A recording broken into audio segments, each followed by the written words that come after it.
आपने बिट और क्यूबिट शब्द बहुत सुने होंगे। लोग कहते हैं क्यूबिट एक साथ शून्य और एक होता है। यह सुनने में बहुत ही जादू लगता है, लेकिन थोड़ा कंफ्यूजिंग भी। इस वीडियो में हम बिट और क्यूबिट का फर्क सिर्फ एक ही उदाहरण से हम समझेंगे। ना गणित ना भौतिकी, बस सीधे और साफ बात। बिट क्या होता है? सबसे पहले बिट से शुरू करते हैं। बिट कंप्यूटर के सबसे छोटी जानकारी होती है। एक बिट की सिर्फ 2 ही वैल्यू होती है, 0 या 1। इसे ऐसे समझिए जैसे एक इलेक्ट्रिक स्विच ऑफ है तो 0, स्विच ऑन है तो 1। इसके अलावा कोई विकल्प नहीं है। क्लासिकल कंप्यूटर बस करोड़ों ऐसे स्विचेस का ग्रुप है जो बहुत तेजी से ऑफ ऑन होते रहते हैं।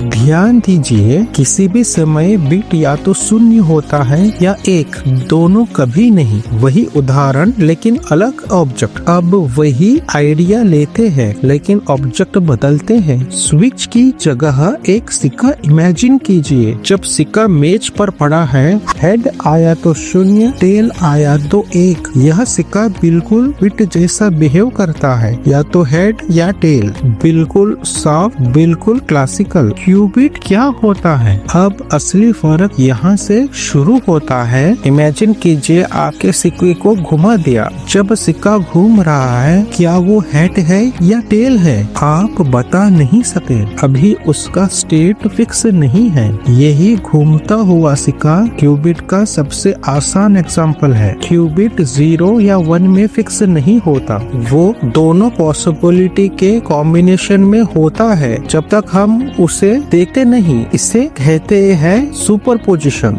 यह मैजिक नहीं है, बस अलग तरह का बिहेवियर है।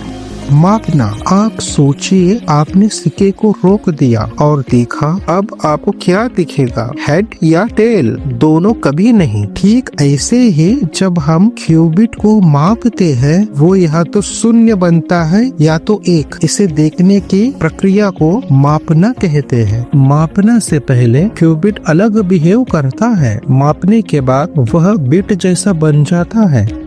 एक लाइन में फर्क। तो फर्क बहुत सिंपल है। बिट सिक्का जो मेज पर पड़ा है, क्यूबिट सिक्का जो घूम रहा है। जैसे ही आप सिक्के को रोकते हैं, क्यूबिट बिट बन जाता है। बस यही फर्क है, कोई रहस्य नहीं, कोई एग्जैगरेशन नहीं। क्यों जरूरी है? अगला वीडियो देखते हैं। जब बहुत सारे क्यूबिट एक साथ स्पिन करते हैं, क्वांटम कंप्यूटर कई संभावनाओं को एक साथ एक्सप्लोर कर सकता है। लेकिन इसके कीमत भी है। बहुत फ्रेगल होते हैं, नॉइज होती है, एरर आते हैं। इसलिए क्वांटम कंप्यूटिंग पावरफुल है लेकिन बहुत मुश्किल भी। अगले वीडियो में हम एक बहुत महत्वपूर्ण सवाल पूछेंगे, क्यूबिट सच में एक पार्टिकल है या सिर्फ एक जानकारी? अगर आपको क्लैरिटी चाहिए, हाइप नहीं, चैनल को सब्सक्राइब कीजिए। धन्यवाद।